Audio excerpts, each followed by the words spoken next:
ठीक है, लेकिन ऐसे प्रोग्रामों में ग्रामीण अंचल में ग्राम पंचायत स्तर पर जनप्रतिनिधियों को जोड़कर अगर ये कार्यक्रम कराया जाए, उसमें हमारी आशा बहनें भी रहें और स्वास्थ्य कर्मी भी रहें, जिले स्तर से भी अगर अधिकारी रह रहे हैं तो जहाँ केंद्र है वहाँ से अगर जोड़कर देखा जाए तब जाके कार्यक्रम फलीभूत होगा। अन्यथा जिस तरह से आज हम शिक्षा अभियान जोड़ते हैं, बच्चों को सड़कों पर टालाते लेकिन उपस्थिति नहीं हो पाती है, तो ये कार्यक्रम भी ऐसे ही रह जाएगा। धन्यवाद। मीडिया कार्यशाला के माध्यम से मैं आपके लिए आग्रह करूँगा कि फैलेरिया और मलेरिया के उन्मूलन कार्यक्रम जो चल रहा है उसकी जड़ तक जो है आप लोग नहीं जाते हैं। जड़ मतलब जहाँ से जो है ये पैदा हो रहा है, हम चाहते हैं कि पहले उस पर काम हो।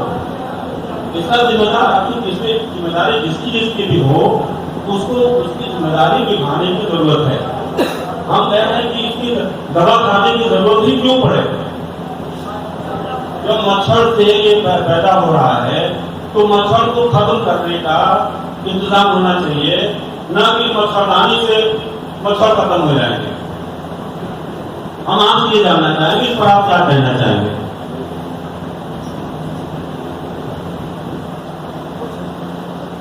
देखिए, अभी आपने कहा कि मच्छर ही खत्म हो जाना चाहिए, जो कि असंभव है। मच्छर ऐसा वेक्टर है कि जो खत्म नहीं होती।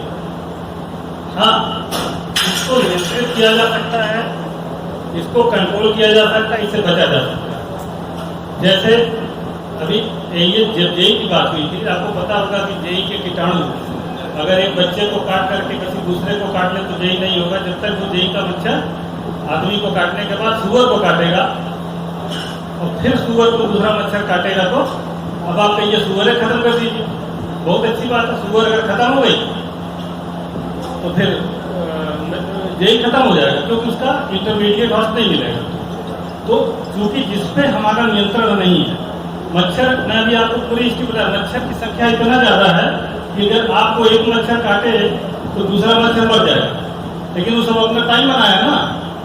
मच्छर जो होते हैं जूफिलिक होते हैं, मतलब वो जानवर का खून पसंद करते हैं।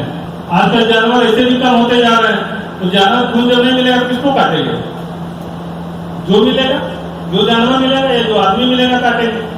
तो इनका इस तरह से डिस्ट्रीब्यूशन है कि इसको खत्म करना चाहें तो ये जरा असंभव सी बात है। लेकिन जो कुछ हम कर सकते हैं हमें वो करना है।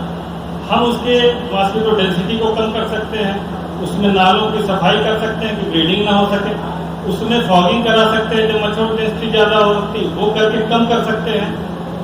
अगर उसके बाद भी लगते हैं तो मच्छरदानी लगा सकते हैं, अपने आप को बच सकते हैं। और ये सब के बाद भी अगर किसी को डिजीज हो रही है तो उसके क्या प्रिवेंशन कर सकते हैं, जैसे मास डिस्ट्रीब्यूशन, और होने के बाद जो है इलाज, वो लास्ट की चीज है। लेकिन ये चीज बड़ा बेग है कि मच्छर ही खत्म कर दिया जाए, तो मैं इससे सहमत नहीं हूँ, क्योंकि ये ऐसा कॉस्मोपॉलिटिक चीज है, मतलब इसको संभव ही नहीं है कि मच्छर ही खत्म कर दिया जाए। तो ये थोड़ा सा इसमें मुझे यही कहना था। तो परफेक्ट खड़ी उतर जाए, लेकिन ये तो संभव नहीं हो पाता है। लेकिन हम मेरा ये कहना कि एज ए स्वास्थ्य मुख्य होने के नाते कि हमें जितना कर पाए हम अपने विभाग से वो इतना अच्छा कर पाए, और जितना अच्छा लोगों को जागरूक कर पाए, और जितना अधिक से अधिक हम सेवा दे पाए वो हम करके खत्म करने की कोशिश करेंगे, ताकि हम इसका नियंत्रण पा सकें।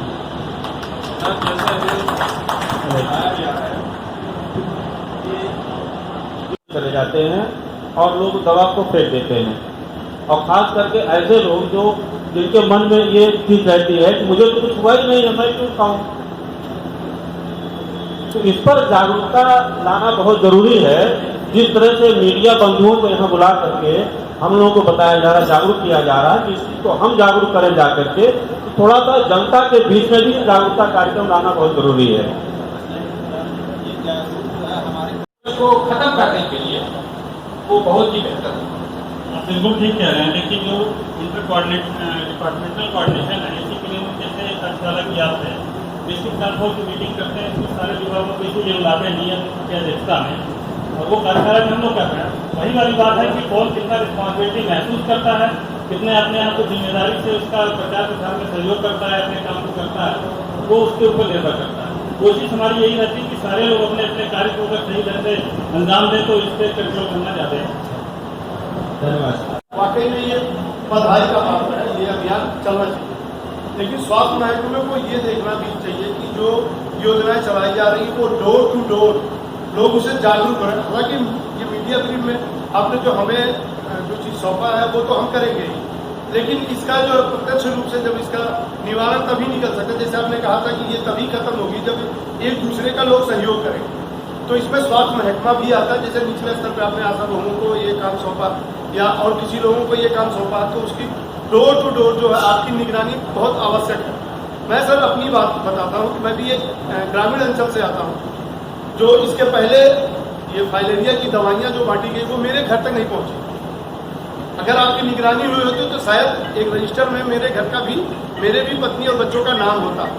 तो कहीं ना कहीं अगली बार चाहे वो जागरूकता की वजह से या आपकी बात से सहमत हूं, कहीं ना कहीं है उसको हम लोग जो माइक्रोप्लान पर बनाया सुपरविजरी यूनिट भी है, तो सुपरवाइजरों के द्वारा हम मॉनिटर भी करवाएंगे कि कोई ऐसा घर ना टूट जाए जिस घर पे हमारा टीम ना पहुंचा हो और दवाई सबको मिले। ग्राम स्तर पर प्रशासन से कहते आप एक करके कम से कम 5 व्यक्तियों को हर ग्राम पंचायतों में कमेटी बना दिया जाए, जिसमें ग्राम प्रधान भी रहे, उसके वरिष्ठ सदस्य भी रहे, आशा कर्मी रहे और वहाँ से नज़दीकी स्वास्थ्य केंद्र का जो भी स्वास्थ्यकर्मी डॉक्टर कोई भी हो वो रहे। तो आपका ये कार्यक्रम जो है, जैसे पक्ष पोलियो कार्यक्रम हमारा सफल रहा, उसी तरह ये भी सफल हो सकता है। बिल्कुल हम कोशिश करेंगे, लेकिन अभियान के शुरू से प्रधानमंत्री को दवाई खिलाना स्टार्ट करें। लेकिन सर ये अगर समय से काम होगा तभी होगा। आयोजन किया गया था, मैं उनके प्रति धन्यवाद ज्ञापित करता हूं कि अल्प सूचना में इतने लोग एक साथ एकत्रित हो गए हैं, इसके लिए आपको बहुत बहुत साधुवाद, बहुत बहुत धन्यवाद। और वही प्रक्रिया हमारे स्वास्थ्य विभाग के अधिकारियों के लिए। कारण यह है कि इनको भी अल्प समय मिला था, अल्प सूचना हमने दी थी। अभी रात में 2 बजे कार्यक्रम डिसाइड हुआ परसों, उसके बाद फिर इन लोगों को सारा कागज वगैरह जारी करवाया, सब सारी औपचारिकताएं होटल की पूरी की गई। उसके बाद आज इतनी बड़ी उपस्थिति, लगभग 25-30 लोग आए हैं स्वास्थ्य विभाग से, हमारे 38 मीडिया कर्मी आए हैं। इसके लिए सभी को साधुवाद, सभी को धन्यवाद। इसी तरह आप लोग निरंतर सहयोग बनाए रहें और शीघ्र ही हम अगली कार्यशाला का आयोजन करेंगे। आप सभी को अब इसके बाद भोजन के लिए आमंत्रित करते हैं। सब लोगों ने बहुत समय दिया, इसके लिए बहुत बहुत धन्यवाद, बहुत बहुत साधुवाद।